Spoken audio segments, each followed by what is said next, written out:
إنما أنا بشر مثلكم يوحى إلي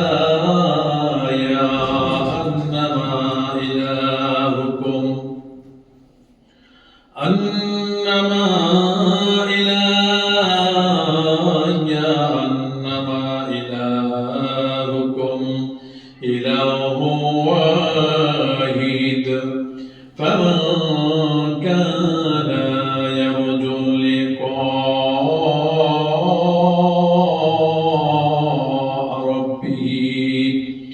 ربه فليعمل عملا صالحا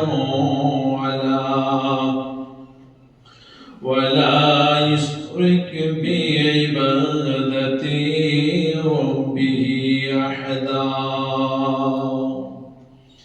بسم الله الرحمن الرحيم. الذي خلق الموت والحياة ليبلوكم أيكم أحسن عملا وهو العزيز الغفور. بارك الله لكم في القرآن العظيم ونفعنا بالآيات والذكر الحكيم فإنه تعالى جواد الكريم الملك الرؤوف الرحيم.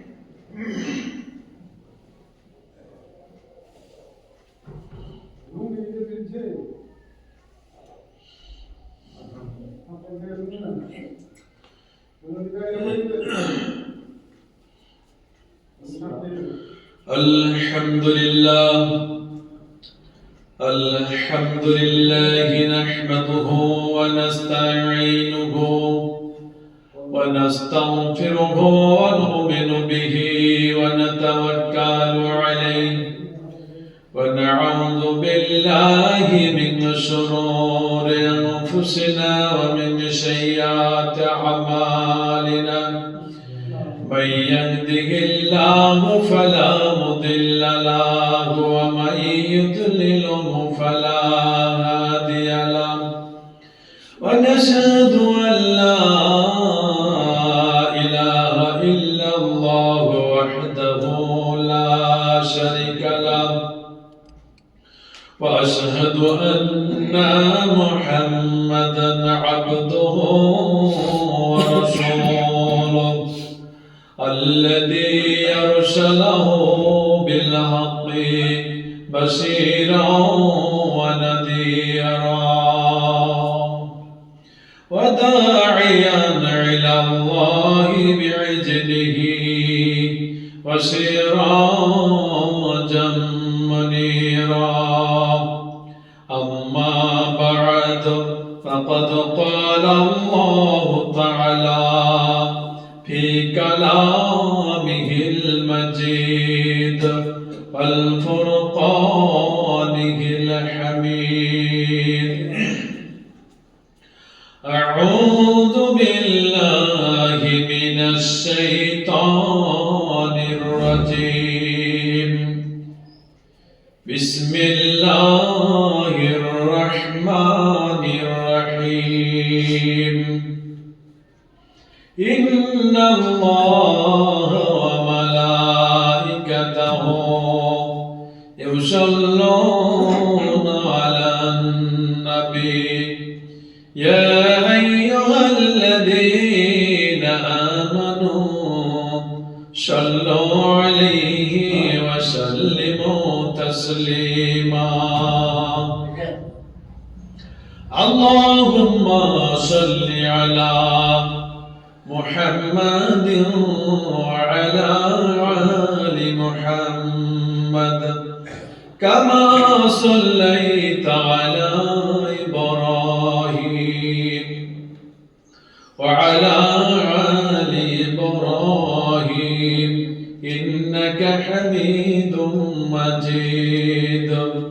اللهم بارك على محمد وعلى آل محمد كما باركت على إبراهيم وعلى آل إبراهيم إنك حميد مجيد সমস্ত প্রশংসা গুণগান তাসবিহ তাহলিল জিকির আজকার সবকিছুই একমাত্র সেই মহান আল্লাহ, যে আল্লাহ তাআলা আশরাফুল মাখলুকাত হিসাবে মানুষকে সৃষ্টি করেছেন। একমাত্র ওনার সবকিছুই তাসবিহ তাহলিল জিকির আজকার ইবাদতবন্দি করার জন্য। মানব জাতিকে একমাত্র আল্লাহর গোলাম বানিয়েছেন। আমরা আল্লাহর গোলাম, আল্লাহ হচ্ছে আমাদের মনিব। সেই মনিবেই আমরা খুতবার শুরুতে প্রশংসা করি যে আল্লাহ আমাদেরকে এই শাবান মাসে জুম্মার মসজিদে আল্লাহর ঘরে আসার তৌফিক দান করেছেন। সে আল্লাহরই শুধু শুকরিয়া, আলহামদুলিল্লাহ। শতকোটি দুরূদ এবং সালাম বর্ষিত হোক যে রাসূলের দেখানো শিখানো অনুযায়ী আমল ছাড়া আমাদের আমল আল্লাহ গ্রহণ করবেন না, যে রাসূলকে আমাদের শিক্ষক হিসাবে পাঠিয়েছিলেন, উনি আমাদেরকে সবকিছু ইবাদতের নির্দেশ দিয়ে গেছেন এবং শিখিয়ে দিয়ে গেছেন। আমরা ওনারই শিখানো ইবাদতবন্দি করি। এজন্যই ওনার উপরে আমাদের সকলের সংক্ষিপ্ত দোয়া এবং দুরূদ আমরা সবাই বলি আল্লাহুম্মা আমিন, আল্লাহুম্মা সাল্লি আলা, আল্লাহুম্মা বারিক আলাইহি। আপনাদের সামনে গত জুম্মায় আলোচনা করছিলাম মিরাজ সম্পর্কে। তো যেহেতু সামনে রমজান চলে আসছে, এজন্যই কিছু নামাজ সম্পর্কে আলোচনা করা দরকার এবং নফল সিয়াম পালন করলে আমাদের লাভ কি সে বিষয়ে আলোচনা করা দরকার। আল্লাহ রাসূল যেহেতু এই মাসে বেশি বেশি সিয়াম করেছিলেন, নফল সিয়াম যত ইবাদত করেছিলেন যত মাসে, তার মধ্যে সবচাইতে শাবান মাসে বেশি বেশি সিয়াম পালন করেছিলেন। কারণ আল্লাহ তাআলা আমাদেরকে আমল করার জন্য সৃষ্টি করেছেন। আমি আপনাদের সামনে সূরা কাহফের 110 নম্বর আয়াত শেষ আয়াতটা তিলাওয়াত করেছি, তার সাথে সূরা মুলকের একটা আয়াত। এই আয়াতে আল্লাহ তাআলা বলছেন যে কুল ইন্নামা আনা বাশারুম মিসলুকুম ইউহা। আল্লাহ বলছেন, হে নবী, তুমি মানুষকে এই কথাটা জানাও, এই কথাটা বলো যে আমি তোমাদের মতনই মানুষ। আল্লাহ বলছেন যে হে নবী, তুমি মানুষকে এই কথাটাই বলো যে আমি নবী, আমি মুহাম্মদ সাল্লাল্লাহু আলাইহি সাল্লাম অন্য কিছু নই, আমি তোমাদের মতো মানুষ। আমিও তোমরা যে মাল মেটেরিয়াল দিয়ে তৈরি হয়েছে, আমিও ঠিক অনুরূপ। যদিও আজকে বিভিন্ন মানুষ বিভিন্ন মত বিভিন্ন কথা বলে মানুষকে পথভ্রষ্ট করছে যে আল্লাহর নূর থেকে নবীকে সৃষ্টি করা হয়েছে, আর নবীর নূর থেকে সারা পৃথিবীর সব সৃষ্টি করা হয়েছে। এটা একটা ভ্রান্ত ধারণা, মানুষের ভিতরে এটা ভুল বোঝাচ্ছে। তো আসলে আল্লাহ বলছেন যে হে নবী, তুমি মানুষকে এই কথাটাই বলো যে আমি নূর আগুনের তৈরি নই, আমি তোমাদের মতো নই, মাল মেটেরিয়াল দিয়ে যেভাবে তোমার তৈরি হচ্ছে আমি ওভাবে হয়েছি। পার্থক্য শুধু এতটুকুই, যে আমার কাছে আল্লাহর পক্ষ থেকে ওহী আসে, আল্লাহর পক্ষ থেকে সরাসরি আমার কাছে খবর আসে, তোমাদের কাছে আসে না। এটুকু পার্থক্য, বাকি সব ঠিক আছে। আল্লাহ বলছেন তুমি এই খবরটা মানুষকে জানাও। আর কি? আন্নামা ইলাহুকুম ইলাহু ওয়াহিদ, যে আল্লাহ মাত্র একজন। এক আল্লাহ ছাড়া আর দ্বিতীয় কোনো আল্লাহ নেই। মানুষের এবং সমস্ত জীবজগতের তাসবিহ তাহলিল জিকির ইবাদত বন্দেগী পাওয়ার যোগ্য একজন, সে আল্লাহ ছাড়া আর কারো সামনে মাথা নামো করলে ইবাদত করলে আল্লাহর কাছে গ্রহণযোগ্য হবে না, সে জাহান্নামে যাবে। তুমি এই কথা বলে দাও যে তোমাদের রব এক। তারপরে বলা হয়েছে কি, ফামান কানা ইয়ারজু লিকা রাব্বিহি,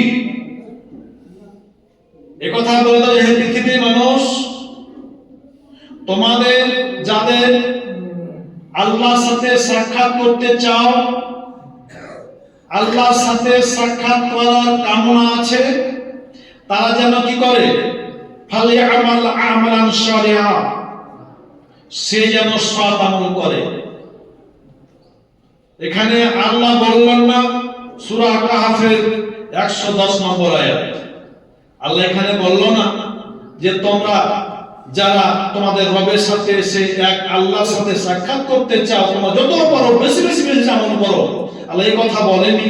বরং আল্লাহ বলল যে তোমরা ফামান কানা ইয়ারজু লিকা রাব্বিহি, তোমাদের যাদের তোমাদের রবের সাথে তোমাদের এক আল্লাহ সৃষ্টিকর্তার সাথে সাক্ষাৎ করতে যারা চাও, আকাঙ্ক্ষা করো, কামনা করো, তারা যেন ফালিয়ামাল আমালান সালিহান, সৎ আমল করে। আমলটা হতে হবে সৎ। তো সৎ আমল কাকে বলে একটু পরে বলছি, সময় পেলে ইনশাআল্লাহ। তারপরে বলা হচ্ছে ওয়ালা ইউশরিক বিইবাদাতি রাব্বিহি আহাদা, তোমরা এক আল্লাহর ইবাদত বন্দেগী করতে গিয়া যাতে তোমাদের শরীক না হয়, শিরক না করো। ইবাদত বন্দ সাবধান, তোমরা তোমাদের এক রবের ইবাদত বন্দেগী করতে গিয়া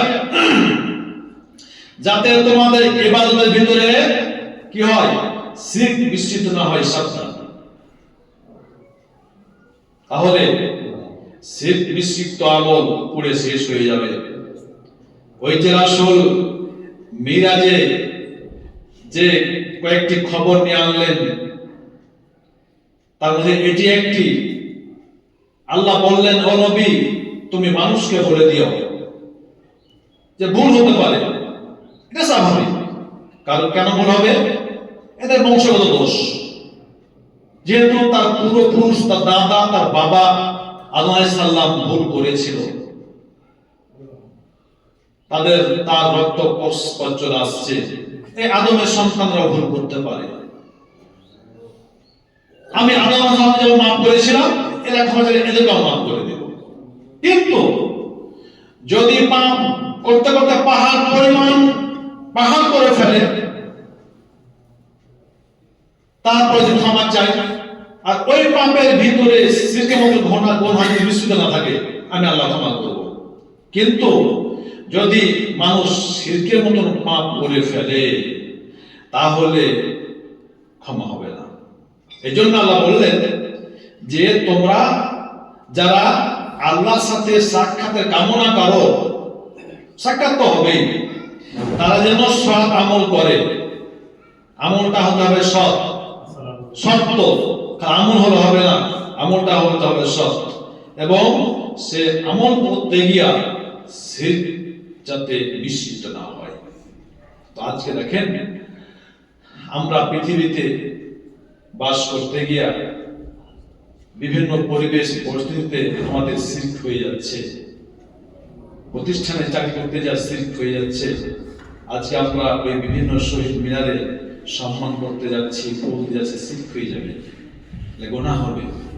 এখান থেকে যত সম্ভব বের থাকতে হবে।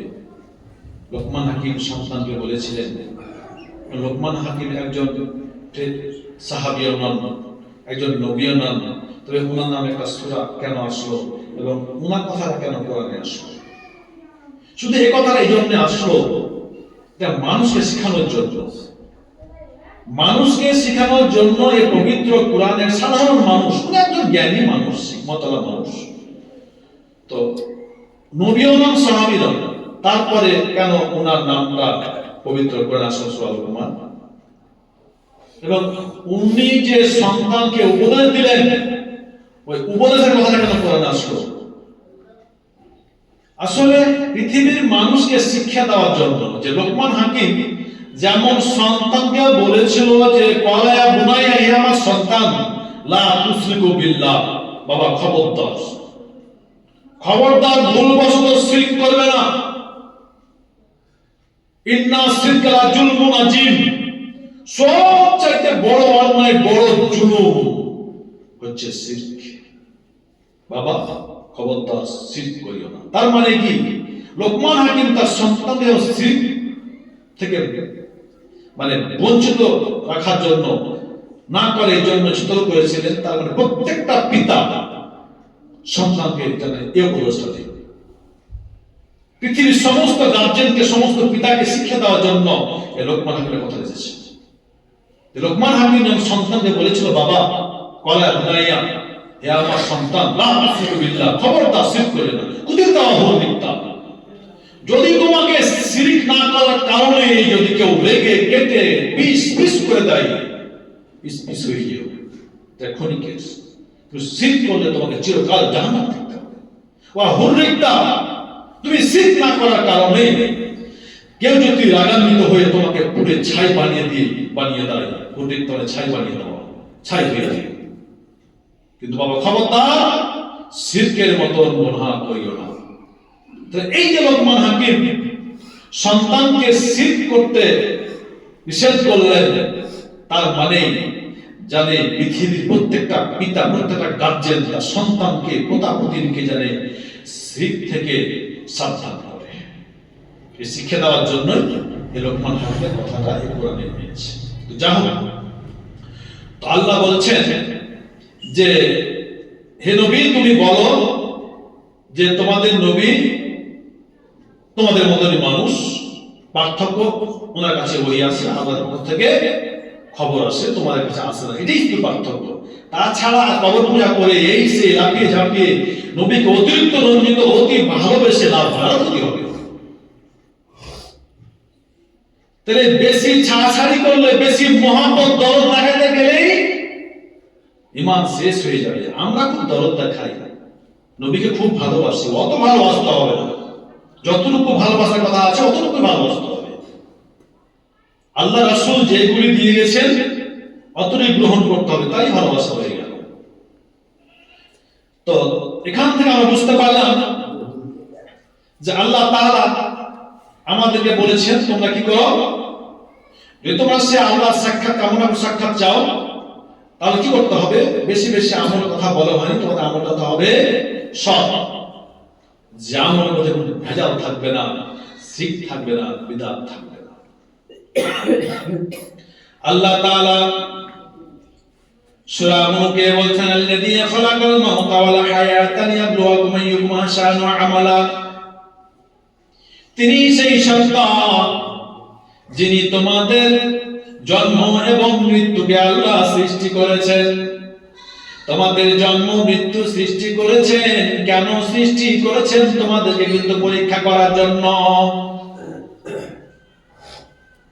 খালাকাল মাউত ওয়াল হায়াত, তোমাদের হায়াত এবং মওত অর্থাৎ জন্ম মৃত্যু তোমাদেরকে আল্লাহ সৃষ্টি করেছে কেন? পরীক্ষা করার জন্য। সে পরীক্ষাটা কি হবে? চাকরির পরীক্ষা নাকি বা আর কিছু পরীক্ষা নাকি? না না, পরীক্ষা হচ্ছে আমালান, আল্লাযী খালাকাল মাউতা ওয়াল হায়াতা লিয়াবলুয়াকুম আইয়ুকুম আহসানু আমালা। হে পৃথিবীর মানুষ, তোমাদের জন্ম মৃত্যু সৃষ্টি করার কারণ হচ্ছে তোমাদের পরীক্ষা করা হবে যে তোমরা কে বেশি বেশি সুন্দর আমল করতে পারো। খেয়াল রাখেন, খালি নামাজ পড়লে হবে না, না বুঝে রোজা করলে হবে না, না বুঝে তাসবিহ তাহলিল দোয়া করলে হবে না, বুঝে সুঝে করতে হবে। বুঝে সুঝে করার কথা আল্লাহ বললেন যে তোমরা কি করো? তোমরা সৎ আমল করো। সৎ আমল কোনগুলা? যেমন ধরেন নামাজ, রোজা, হজ, যাকাত, তাসবিহ তাহলিল, দোয়া, জিকির, আজকার, কোরআন তেলাওয়াত আফজালুল ইবাদত তেলাওয়াতুল কোরআন, দামি ইবাদত হচ্ছে নফলের মধ্যে কোরআন তেলাওয়াত করা, এগুলা হচ্ছে ইবাদত। এই ইবাদতগুলি তোমরা কি করো? সৎভাবে সুন্দরভাবে করো। কোরআন তেলাওয়াত করাটাও ইবাদত। কিন্তু আজকে যেটা মুসলমানদের প্রধান শক্তি, কোরআন শিক্ষা, কোরআনের বিদ্যা, কোরআনের আমল, সেখান থেকে আমরা সরে গেছি। অধিকাংশ মানুষ কোরআন জানি না। কোরআন যদি না জানেন তাহলে নামাজ কিভাবে হবে? তো এই কোরআনটাও হচ্ছে সৎ আমলের মধ্যে এটা একটা ইবাদত। যিনারা কোরআন পড়বেন, মাগরিবের নামাজ পড়তে বসবেন, ইশারের নামাজ পড়তে বসবেন, ফজরের নামাজ পড়তে বসবেন এবং অর্থ বুঝবেন, আমল করবেন, লাভ কত জানেন? কিয়ামতের ময়দানে মানুষ যখন বিপদে পড়ে যাবে, পাশে দাঁড়ানোর কেউ থাকবে না, আপনার পক্ষে কথা বলার মতো কেউ থাকবে না, আমার পক্ষে কারো পক্ষে কোনো সুপারিশ করার, অনুরোধ করার কোনো লোক থাকবে না, কেউ থাকবে না। সেই দিন মানুষ একাকী হয়ে যাবে, সবাই বলবে নাফসি ইয়া নাফসি, আল্লাহ তুমি আমাকে বাঁচাও, আমাকে বাঁচাও, সবাই এই কথাই বলবে। নবী পর্যন্ত, আদম থেকে শুরু করতে করে শেষ নবী পর্যন্ত, শেষ নবী বাদ দিয়ে যতগুলি মাখলুক পৃথিবীতে উত্তম মাখলুক এসেছে, নবী রাসূল এসেছে, সাহাবা এসেছে, সবাই একটাই শব্দ বলবে নাফসি ইয়া নাফসি, আল্লাহ আমাকে বাঁচাও, আমাকে বাঁচাও, আমার কি হবে, আমাকে রক্ষা করো। পাগলের মতো ছোটাছুটি করবে। সেই দিন আপনার পক্ষে কেউ কথা বলবে না, কেউ অনুরোধ করবে না। কিন্তু সৎ আমলের মধ্যে কোরআন তেলাওয়াত একটা সৎ আমল। যেই ব্যক্তি সুন্দরভাবে কোরআন তেলাওয়াত করেছে, কিয়ামতের ময়দানে সেই দিন কিন্তু মানুষের মুখটা বন্ধ করে দেওয়া হবে। যে মুখ দিয়ে কৌশল করে আপনি বিভিন্ন বিপদ থেকে বের হয়ে আসেন, যে মুখ দিয়ে সাক্ষীর বিনিময়ে বের হয়ে আসেন, সেই দিন মুখটা বন্ধ হয়ে যাবে। সেই দিন আঙ্গুল কথা বলবে, সেই দিন চামড়া কথা বলবে, সেই দিন মুখটা বন্ধ হয়ে যাবে। সেই দিন কোরআন বলবে, মাবুদ আল্লাহ, এই ব্যক্তি আমাকে তেলাওয়াত করেছে, আমার সাথে কথা বলেছে, আমাকে পড়েছে, আমি এই ব্যক্তিকে রাত্রিবেলা ঘুমাতে দেরি, ফজরের নামাজ পড়েছে, নামাজ পড়ে সাথে সাথে আমার সাথে আলাপ শুরু করে দিয়েছে, সে ঘুমায়নি, এসাদের নামাজ পড়ে এসে সেই 10 ঘন্টা, 1 ঘন্টা, 10 মিনিট, 20 মিনিট আমার সাথে কথা বলেছে, সম্পর্ক রেখেছে। আমি সেই কোরআন আজকে পৃথিবী থেকে আজকে আমি কিয়ামতের ময়দানে হাজির হয়ে গেছি, এই ব্যক্তির জন্য আমি সুপারিশ করছি, আল্লাহ আমি কোরআনের সুপারিশটা এই ব্যক্তির পক্ষ থেকে কবুল করা হোক। সেই দিন কিন্তু এই কোরআনের সুপারিশ, এই কোরআনের অনুরোধ সেদিন কবুল করা হবে, আল্লাহ কবুল করে নেবেন। কবুল করে নিয়ে ওই কোরআন তেলাওয়াতকারীকে জান্নাত দান করবে। এত সুন্দর একটা জিনিস আজকে আমরা সেখান থেকে বঞ্চিত, সেখান থেকে বঞ্চিত আছি। তো আল্লাহ কি বললেন যে তোমরা কি করো? তোমরা ফামান কানা ইয়ারজু লিকা রাব্বিহি, তোমরা যারা এই পৃথিবীর মানুষ, তোমরা যারা আল্লাহর সাথে সাক্ষাৎ করার, মুলাকাত করার কামনা করো, তোমরা করো কি? ফালইআমাল আমালান সালিহা, তোমরা করো কি? তোমরা সৎ আমল করো। এখন সৎ আমল কাকে বলে? সৎ আমল কোনটা আমল করব? ওই আমলটি সৎ যে আমলটি শুধু আল্লাহ এবং তার রাসূল, আল্লাহ এবং তার রাসূলের পক্ষ থেকে নির্দেশিত। এক, নিজের মন মতন কোন আমল করা যাবে না, যেটা ভালো করে নিয়ে হাসে থাক আর না থাক, না করা যাবে না, ওটাই সৎ আমল। আল্লাহ বলছেন বেশি বেশি আমল করো, তোমরা প্রতিযোগিতা করো, জান্নাতে যাবে বলেন সৎ আমলটা করো। তো সৎ আমল কাকে বলে? নামাজ, রোজা, হজ, যাকাত, কোরআন তেলাওয়াত, দান খায়রাত, ন্যায় বিচার, জিহাদ, এগুলা সবই সৎ। তাহলে সৎ আমলটা কাকে বলে, কিভাবে করা যাবে?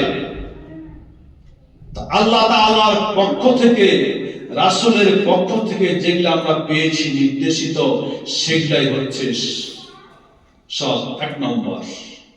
2 নম্বর হচ্ছে আমরা আনন্দ বা লোককে দেখানোর জন্য নয়। নামাজ নাই, বাজারে বসে আছি, আজান হয়ে গেল, নামাজ পড়ি না, দেখ লোকে কি বলবে, বয়স তো 55-60 হয়ে গেছে, তো করে নামাজটা পড়ে নিল। তারপর বাড়িতে আসলো, আর সারে নামাজ নাই, ফজর নাই।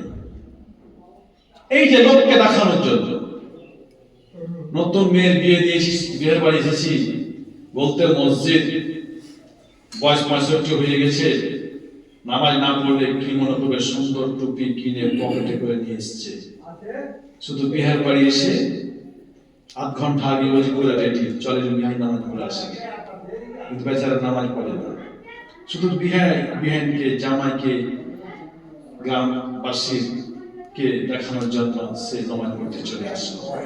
নতুন জামাই নামাজ না পড়লে শাশুড়ি বা মাতা শ্বশুর সবাই কি বলবে, নতুন জামাই চলে আসলো নামাজ পড়তে, বাড়িতে নাই। পিতা মাতা দাদা অসুস্থ হয়েছে, মারা গেলে ইমাম সাহেব ধরবেন যে যারা যারা নামাজ পড়েননি তারা চলে যান। যিনারা নিজের নামাজটা পড়েন না, পরের জন্য আপনার নামাজটা কাজে লাগবে না। আজকে এই মৃত্যু ব্যক্তির জন্য ওই ব্যক্তির নামাজটা কাজে লাগবে, দোয়াটা কাজে লাগবে, যে ব্যক্তি নিজের নামাজটা পড়ে। যিনি নিজের নামাজটা পড়ে, ওই ব্যক্তির পরের জন্য নামাজটা কবুল হবে। বাকিরা চলে যান, আত্মীয়কে ডাকবে, নামাজ চলে যান, আমি নামাজ পড়ে নিচ্ছি, বাড়ি দিয়ে দিচ্ছি। তো এই কৈফিয়ত থেকে বাঁচার জন্য মরে যাবে, তো 2-4 দিন আগে নামাজ পড়ে নিল, তারপর আর নাই।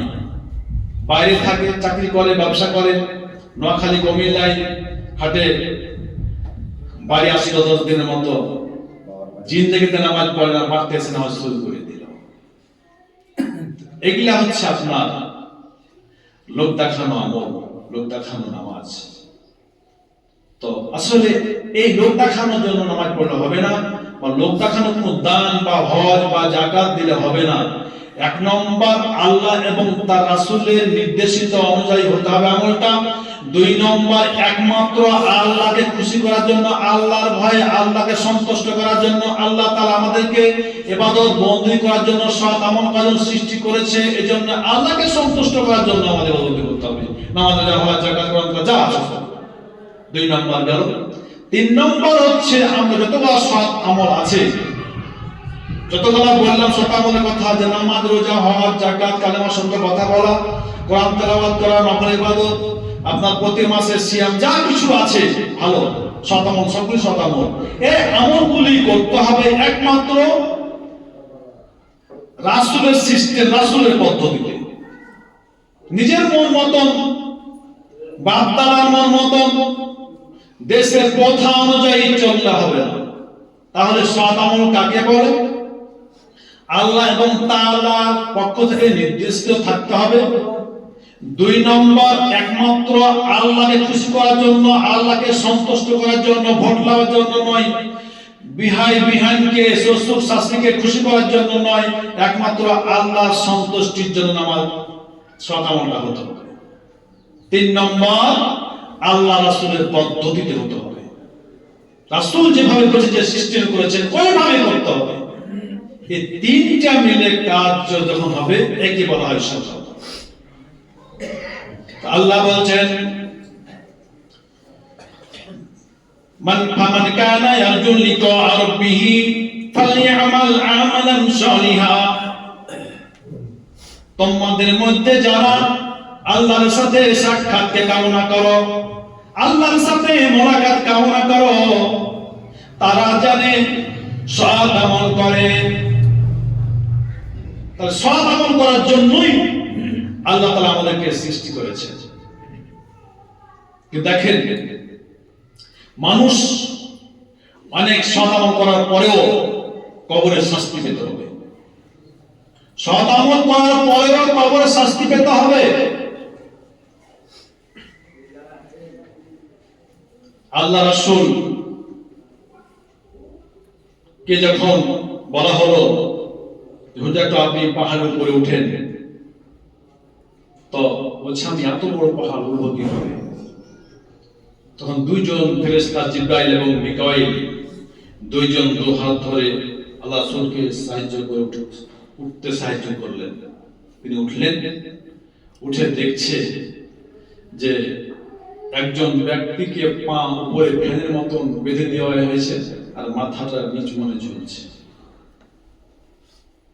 আর তার ঠোঁট দুটাকে কেটে কেটে দেওয়া হচ্ছে। জিজ্ঞেস করলাম আল্লাহ রাসূল, হে জিবরাইল, এই ব্যক্তিকে কেমন কাজ করা হচ্ছে? আল্লাহ রাসূল বললেন, এর কোরআন হাফেজ, 30 পারা কোরআন মুখস্থ করেছিল।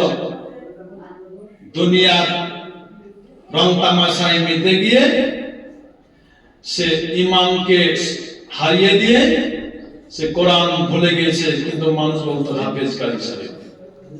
এ ভুলে যাওয়ার জন্য এই শাস্তি তার দেওয়া হচ্ছে। আর একটু যাওয়ার পরে দেখছে যে একজন ব্যক্তির জিহ্বাকে কাঁচি দিয়ে কেটে দেওয়া হচ্ছে। বলছে, হে জিবরাইল, এই আবার কি জিজ্ঞাসা করছে কেন? বলছে, ইনি ছিলেন বক্তা, ইনি ছিলেন আলেম কামেল, হাদিস গ্রহণে পণ্ডিত ছিলেন, খুতবায় চড়ে ভালো ভালো বক্তব্য দিত, বিভিন্ন মাঠে ময়দানে ওয়াজ নসিহত করে টাকা ইনকাম করেছে, মানুষকে ভালো ভালো কথা বলেছে, নসিহত করেছে, নিজে মানেনি। এই জন্য তার শাস্তি আলেমের জিহ্বা কাটা হচ্ছে। আরেকটু গিয়ে দেখছেন যে একজন ব্যক্তির মাথাকে ফাটিয়ে দেওয়া হচ্ছে কবরে। বলছে, জিবরাইল, এই আবার কে? বলছে, এই হচ্ছে বেনামাজি, নামাজ পড়েনি। তো কেউ কেউ বলছে হাদিসটা সহিহ নয়, আসলে সহিহ হাদিসটা এটা। পাথর দিয়ে আঘাত করছে, মাথাটা ভেঙে একদম মিশে যাচ্ছে মাটির সাথে, পাথর এবং মাথার ধাক্কায় ছিটকে চলে যাচ্ছে। ফেরেশতা পাথরটা আবার কুড়িয়ে আনতে এই সময়ের মধ্যে আবার মাথা পূর্বের মতন হয়ে যাচ্ছে, আবার মারা হচ্ছে। বলছে, এ আবার কে? বলছে, এই ব্যক্তি নামাজ পড়েনি, এসারে নামাজ না পড়ে ঘুমাচ্ছে, এই জন্য শাস্তি। তো এই যে হাফেজ, এই যে আপনার আলেম, এদের শাস্তি হবে আলেম হাফেজ হওয়ার পরেও। কেন? এরা আল্লাহ এবং রাসূলকে অমান্য করেছে। তারপরে আবার কিছু মানুষ সাদামল না করলে মানুষ জাহান্নামে যাবে, নামাজ না পড়লে জাহান্নামে যাবে, নিশ্চিত নিশ্চিত জাহান্নামে যাবে। কেন জাহান্নামে যাবে? আল্লাহ রাসূলকে সাহাবীরা জিজ্ঞেস করছে, ইয়া রাসূলুল্লাহ, হে সবচেয়ে দামি আমল, দামি ইবাদত কোনটি? আল্লাহ রাসূল বললেন, ক্বালা সালাতু আউয়াল ওয়াক্তিহা, সবচাইতে দামি ইবাদত যতগুলা সব আমল আছে, নামাজ, রোজা, হজ, যাকাত, জিহাদ, হজ বা কোরআন তেলাওয়াত, সঠিক বিচার, যা কিছু আছে তাহলে সবারই ঊর্ধ্বে হচ্ছে নামাজ। সে নামাজ হতে হবে সময় মতো, আউয়ালি ওয়াক্তিহা, প্রথম ওয়াক্তে। আল্লাহ রাসূল যখন মিরাজ থেকে নামাজটা নিয়ে আসলেন পৃথিবীতে, এসে ফজরের নামাজ পড়লেন, ফজরের পর জোহর আসে, এই জোহর থেকে জিবরাইল নামাজের ট্রেনিং শুরু করে আল্লাহ রাসূলকে। 2 দিন নামাজ পড়েছিলেন, 5 দিন 10 ওয়াক্ত, জোহর, আসর, মাগরিব, এশা, ফজর, তারপরে আবার জোহর, আসর, মাগরিব, এশা, ফজর। 2 দিন 10 ওয়াক্ত নামাজ পড়লেন। ইমাম ছিলেন জিবরাইল সাল্লাল্লাহু আলাইহি ওয়াসাল্লাম, মুসল্লি ছিলেন অন্যান্য রাসূল সহ। প্রথম দিন নামাজ পড়লেন এক সময় জিবরাইল সাল্লাল্লাহু, দ্বিতীয় দিন নামাজ পড়লেন এক সময়। আল্লাহ রাসূল জিজ্ঞেস করলেন, হে জিবরাইল, নামাজের সময়টা চেঞ্জ করলেন 2 দিন 2 দিনের কারণ কি? জিবরাইল উত্তর দিয়েছেন যে প্রথম যে 5 ওয়াক্ত নামাজ পড়লাম, তুমি যে 5 ওয়াক্ত নামাজ এসে আমার কাছ থেকে উম্মতের জন্য তো নামাজটা কোন সময় পড়বে? প্রথম আওয়াল ওয়াক্ত, যে প্রথম দিন যেটা পড়লাম, আর পরের যে 5 ওয়াক্ত নামাজ পড়লাম এটা হচ্ছে শেষ ওয়াক্ত, প্রত্যেকটা শেষ ওয়াক্ত, এটা অতিক্রম করে কাজ হবে। তো আমরা নামাজ পড়ি, কাজে ব্যস্ত, জোহর আসর একটা পড়ে নিলাম, মাগরিব ইশার পড়ে নিলাম, এটা তো আল্লাহ রাসূল বলেনি। আল্লাহ রাসূল বললেন কলা সালাতু আউয়াল ওয়াক্তিহা, সবচেয়ে দামি ইবাদত হচ্ছে আউয়াল ওয়াক্তে নামাজ পড়া। এখন দেখেন, নামাজ, রোজা, হজ, এই সব করে মানুষ জাহান্নামে যাবে। ওই যে কথা বললাম, দুই ঠোঁট কাটছে, একটু স্লিপ হয়ে গেছে, যে যার দুই ঠোঁট কাটছে এরা হচ্ছে সিয়াম পালনকারী, এরা হচ্ছে সিয়াম পালনকারী, না সিয়াম করতো না। তাহলে এখানে বোঝা যাচ্ছে সিয়াম না করে জাহান্নামে যায়, আল্লাহ রাসূলকে মেরে দেখানো হলো। আর মাথা বানানো হবে হাফেজে বেনামাজি। তো দুই ঠোঁট কাটলো, জিহ্বা কাটলো আমলবিহীন বক্তা, আর দুই ঠোঁট কাটলো যারা সিয়াম করবে না। তাহলে নামাজ না পড়লে জাহান্নামে যাবে, সিয়াম না আদায় করলে মানুষ জাহান্নামে যাবে। তাহলে সিয়াম আমাদের আদায় করতে হবে, নামাজ আমাদের করতে হবে। তারপর আল্লাহ রাসূল বললেন, মানুষ নামাজ পড়ার পরও বেনামাজি, মানুষ নামাজ, সিয়াম, হজ, যাকাত না করলে তো জান্নাত জাহান্নাম যাবে। কিন্তু মানুষ আমলগুলি করার পর মানুষ জাহান্নামে যাবে। কেমন কথা হলো যে মানুষ আমল করবে না, তা শাস্তি পাবে, কিন্তু আমল করার পর জাহান্নাম যাবে, এটা কেমন কথা হলো? মানুষের এই নামাজ যদি কবুল হয়ে যায়, তো বাকি সব যা ইবাদত আছে সবগুলি এমনি কবুল হয়ে যাবে। কিয়ামতের ময়দানে প্রথম নামাজ সম্পর্কে জিজ্ঞেস করবে, তুমি নামাজি ছিলে কিনা। মানুষ যখন জাহান্নামে নিয়ে যাওয়া হবে, তখন তাদেরকে জিজ্ঞেস করা হবে, তোমরা কেন এই জাহান্নামে আসছো? আম্মা ইয়াতাসাআলুন আনিল মুজরিমিন মা সালাকা ফিস সাকার। সেই দিন জাহান্নামীদেরকে যখন জাহান্নামে নিয়ে যাওয়া হবে, সাকার নামে জাহান্নামে, সেদিন জিজ্ঞেস করা হবে, ফেরেশতা জিজ্ঞেস করবে, এই তোমরা এত জঘন্য জায়গায় জাহান্নামে কেন আসলে? তখন তারা বলবে, আমরা নামাজি ছিলাম না, আমরা মুসল্লি ছিলাম না, এই জন্য জাহান্নামে আমাদেরকে আনা হচ্ছে। তাহলে এখান থেকে বোঝা গেল যে নামাজ না পড়লে মানুষকে অবশ্যই জাহান্নামে যেতে হবে, সেই জাহান্নামের নাম হচ্ছে সাকার। তো এই যে নামাজ, এই সালাত যে ব্যক্তির কবুল হয়ে যাবে, সে ব্যক্তি সরাসরি জান্নাতি হয়ে যাবে। যে ব্যক্তির নামাজ হয়ে যাবে, আল্লাহর কাছে কবুল হয়ে যাবে, তার জীবনের যতগুলো আমল সব অটোমেটিক এমনি এমনি কবুল হয়ে যাবে। এই জন্য আল্লাহ বললেন যে তোমরা সৎ আমল করো। সৎ আমল কেমন করে করে? তা আল্লাহ রাসূল যেভাবে করেছে বলেছে, এবং এই আমলটা করতে হবে একমাত্র আল্লাহর সন্তুষ্টির জন্য, আল্লাহর জন্য, পৃথিবীর মানুষকে দেখানোর জন্য নয়। বক্তার বক্তব্য খুব ভালো হবে, খুব জ্ঞানী মানুষ বলবে এই জন্য এই নিয়ে বক্তব্য নয়। মানুষ নামাজি মুসল্লি বলবে এই জন্য নয়। ধীরে সুস্থে নামাজ পড়লে মানুষ ভালো নামাজি বলবে এই জন্য নয়। একমাত্র আল্লাহকে সন্তুষ্ট করার জন্য নামাজ পড়তে হবে। তাহলে এই নামাজ হচ্ছে সৎ আমল। এই সৎ আমল করলেই মানুষ সরাসরি জান্নাতে যাবে। আর এর মধ্যে যদি শিরক মিশ্রিত হয়ে যায়, বিদআত মিশ্রিত হয়ে যায়, তাহলে এই ইবাদত আল্লাহর কাছে কবুল হবে না। এইগুলি মানুষকে জাহান্নামে নিয়ে যাবে। এখন দেখতে হবে যে আল্লাহর নির্দেশ ওই কাজটাতে আছে কিনা, রাসূলের নির্দেশ ওই কাজটাতে আছে কিনা, রাসূল কিভাবে ইবাদত বন্দী করে, সব রাসূল করতে হবে। আয়েশা সিদ্দিকা রাদিয়াল্লাহু তাআলা আনহা قال রাসূলুল্লাহ সাল্লাল্লাহু আলাইহি সাল্লাম, আয়েশা সিদ্দিকা রাদিয়াল্লাহু তাআলা আনহা বর্ণনা করছেন, আল্লাহ রাসূল বলেছেন যে নামাজটা হুবহু আল্লাহ রাসূলের মতো হতে হবে। আর কারো মতন হলে হবে না, যদি হয় তাহলে তাকে জাহান্নাম যেতে হবে। রাসূল কিভাবে নামাজ পড়েছে আল্লাহ রাসূল সব বলে দিয়েছে। নামাজের নিয়ম কানুন সব কিছু বলে দেওয়া হয়েছে। রাসূল যেভাবে নামাজ আমাদের পড়েছে সেভাবে আমাদের পড়তে হবে। তো আয়েশা বলছে কি হাদিসটা, আয়েশা সিদ্দিকা রাদিয়াল্লাহু আনহা বর্ণনা করছেন, হাদিসটা বর্ণনা কি বর্ণনা করছেন, মানে আমিলা আমালা লাইসা আলাই আমরুনা ফাওরাতু। আয়েশা রাদিয়াল্লাহু তাআলা বর্ণনা করছেন যে আল্লাহ রাসূল বলেছেন, মান আমিলা আমালা, যে ব্যক্তি আমল করে, ইবাদত বন্দেগী করে, লাইসা আলাই আমরুনা, আর ওই আমলটা করার জন্য আমি রাসূল আদেশ করিনি।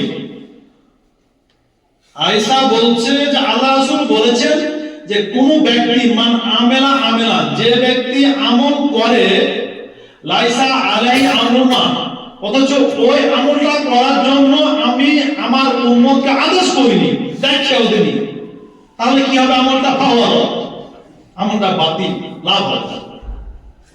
আমলটা করে লাভ হবে না। তাহলে এখন আসেন, বিয়ে শাদী করাটা একটা ইবাদত নেকির কাজ। এখন যদি এই বিয়েটা রাসূলের মতো না হয়, রাসূল যেভাবে বলেছে বিবাহ, রাসূল একটা না অনেকটি বিবাহ করেছে, রাসূলের বিয়ের মতো বা রাসূলের কথা মতো যদি বিয়েটা না হয়, তাহলে ভালো বিয়েটা হলো না, বৈধ হবে না, ইস্তিনা বৈধ হবে না। তো যাও, সামনে জুমার পর থেকে আলোচনা হবে। আমা তাওফিক ইল্লা বিল্লাহ। তো আল্লাহ তাআলা যাতে আমাদেরকে রাসূলের মতো, রাসূলের পদ্ধতিতে, আল্লাহর নির্দেশ মতো যাতে আমরা ইবাদত বন্দেগী করতে পারি, আল্লাহ তাআলা তুমি আমাদেরকে সেই বুঝ, সেই জ্ঞান, সেইভাবে